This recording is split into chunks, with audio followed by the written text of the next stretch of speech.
This is probably in all likelihood only going to get maybe 100 views, if that, but it is what it is. I make these videos for the love and passion for doing so. And I want to make it a goal of mine to talk about women's sports a little bit more. Because I will admit, I have been watching women's sports quite a bit lately, and I do think that they're not as bad as what people are making them out to be on social media. As the game last night between Sweden and the United States, that was a very good game, even though it was a 0-0 score after a full 90 minutes plus 30 minutes of extra time. It was a very great game, at least defensively. In Alyssa Nair and Zecira Musovic, unbelievable in the net the entire game. They both have that dog in them. But going back to the loss here for the United States, I do feel like that they came into this World Cup with unrealistic expectations, as they were the betting favorite to win the World Cup. I believe the odds of them winning the World Cup got as high as plus 180 at one point, which I knew that was really a trap to bet on that, because when was the last time a team in any sport has won 3 consecutive championships? At least none in this century, I don't think. I mean, the closest thing that you can think of winning 3 straight championships is Jimmy Johnson in NASCAR, but that's about it. I mean, maybe Louis Hamilton in F1 back when he was in his prime, but that's all you maybe think of. And I don't even know if Louis Hamilton actually won 3 straight championships. That's just if I had to guess. But there's been a lot of finger pointing in the last 20 or so hours since the match concluded. They were pointing their fingers at Megan Rapinoe, which honestly, you probably can argue that you can hold her accountable, because she was put in the position to make a penalty kick to win the game. And I believe it was 2018 when she last missed a penalty kick in competition. So you could hold her accountable for that one. Sophia Smith, I wouldn't blame her too much. She was one of the best players for the U.S. this entire World Cup. Plus, she's still young and she's going to bounce back. There's no doubt in my mind that she will.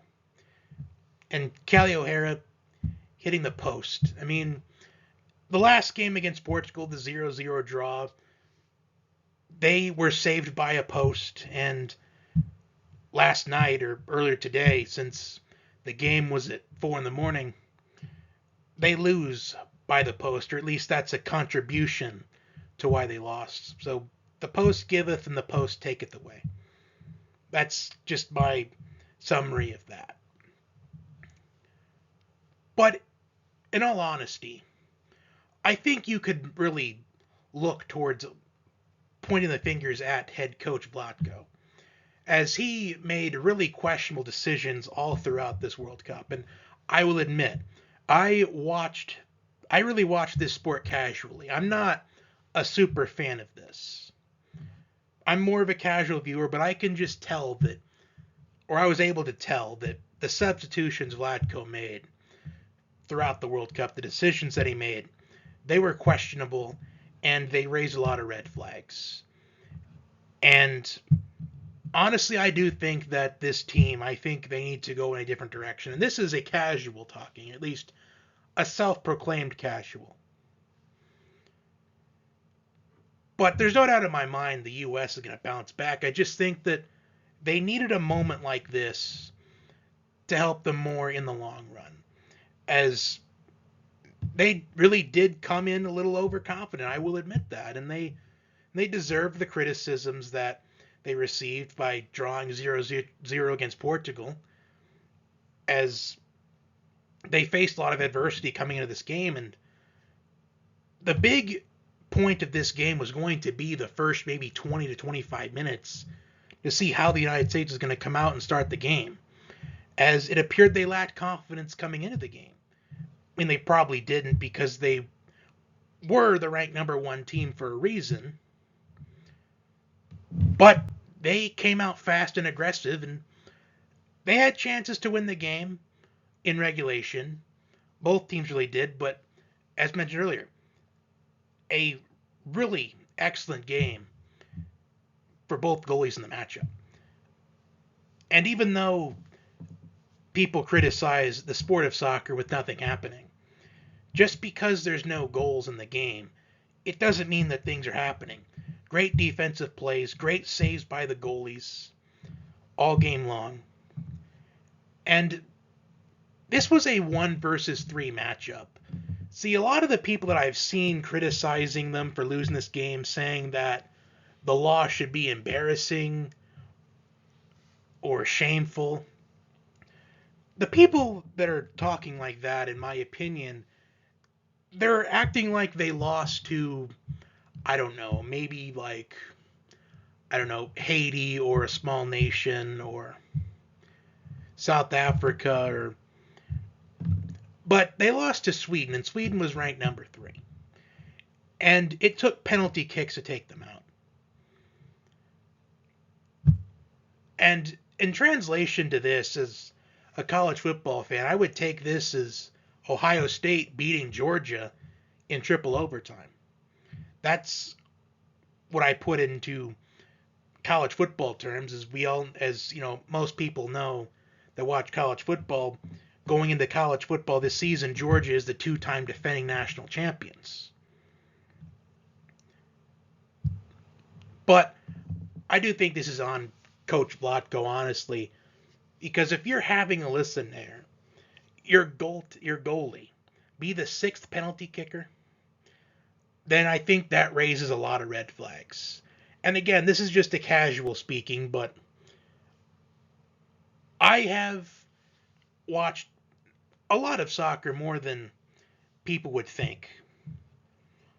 But all I know is I don't think that this loss should define anybody on this team. Especially Megan Rapinoe, which honestly you could, like I said earlier, you could argue that she should be held accountable a little bit. But as much as you may or may not agree with her stances on political things, I personally can't take away her contributions that she's had for the U.S. women's national team, as she was one of the biggest differences in the U.S. winning that World Cup in 2019 and losing it. And she was a big difference maker multiple times down the stretch throughout the tournament in 2019. So that is all I have. That is me wrapping up my thoughts. Final summary for this.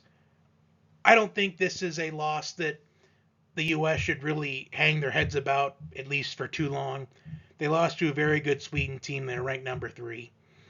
As this was honestly probably the game of the Women's World Cup so far. It's 2 powerhouses going at it, top 3 in the rankings. But I think that the women's national team, I think they just need to focus on Paris next summer.